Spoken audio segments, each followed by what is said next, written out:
Asia এক বিস্ময়কর মহাদেশ। এই মহাদেশের শুরু হয়েছে মানব সভ্যতার প্রথম অধ্যায়। মেসোপটেমিয়া থেকে সিন্ধু উপত্যকা, চীন থেকে আরব উপদ্বীপ, এশিয়ার প্রত্যেকটি কোণায় লুকিয়ে আছে হাজার বছরের ইতিহাস। আজ আমরা জানব এশিয়ার সূচনা, এর গুরুত্বপূর্ণ সময়কাল আর সেই যুদ্ধগুলো যা ইতিহাস বদলে দিয়েছে। এশিয়ার সূচনা শুরু হয় প্রায় 20 লক্ষ বছর আগে, যখন প্রথম মানব প্রজাতি আফ্রিকা থেকে অভিবাসন করে আসে। এই প্রাচীন মানুষরা আধুনিক এশিয়ার বিভিন্ন অঞ্চলে বসতি স্থাপন করে। সভ্যতার প্রথম নিদর্শনে আমরা পাই মেসোপটেমিয়া, যা আধুনিক ইরাকের অংশ।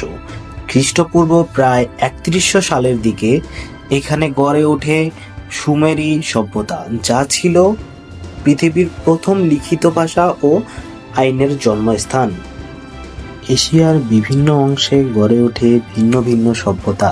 সিন্ধু উপত্যকার সভ্যতা, আধুনিক পাকিস্তান ও ভারতের অংশ। চীন, কনফুসিয়ানিজম ও দাওবা দর্শনের উৎপত্তি। আরব উপদ্বীপ, ইসলামের জন্মস্থান, যা পরবর্তীতে পুরো এশিয়ায় ছড়িয়ে পড়েছিল।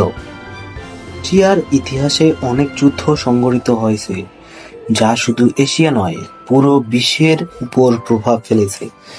যেমন মঙ্গল আক্রমণ 1300 শতাব্দী, চেঙ্গিস খানের নেতৃত্বে মঙ্গলেরা এশিয়ার বিশাল অংশ দখল করে নেয়। পানিপথের যুদ্ধ 1526, 1556, 1761। মুঘল সাম্রাজ্যের প্রতিষ্ঠা এবং পতন নিয়ে গুরুত্বপূর্ণ এই যুদ্ধ। দ্বিতীয় বিশ্বযুদ্ধ 1939 থেকে 1945। এশিয়ার প্রেক্ষাপটে জাপানের আগ্রাসন এবং পার্ল হারবার আক্রমণ। স্বাধীনতা সংগ্রামের মধ্য দিয়ে এশিয়ার বিভিন্ন দেশ ব্রিটিশ, ডাচ এবং ফরাসি উপনিবেশের থেকে মুক্তি পায়। আজকের এশিয়া পৃথিবীর অর্থনৈতিক শক্তিগুলোর অন্যতম, যেখানে চীন, ভারত এবং জাপান নেতৃত্ব দিচ্ছে। এশিয়া কেবল একটি মহাদেশ নয়, এটি সভ্যতার কেন্দ্রবিন্দু। এশিয়ার প্রতিটি কোণ আমাদের শেখায় ইতিহাসের গভীরতা, সংগ্রাম এবং উন্নতির কথা। এশিয়ার ইতিহাস জানতে থাকুন এবং আমাদের সঙ্গে যুক্ত থাকুন। চ্যানেলটি সাবস্ক্রাইব করতে ভুলবেন না। আপনার মতামত কমেন্ট করে জানিয়ে দিবেন। দেখা হবে পরবর্তী কোনো ভিডিওতে।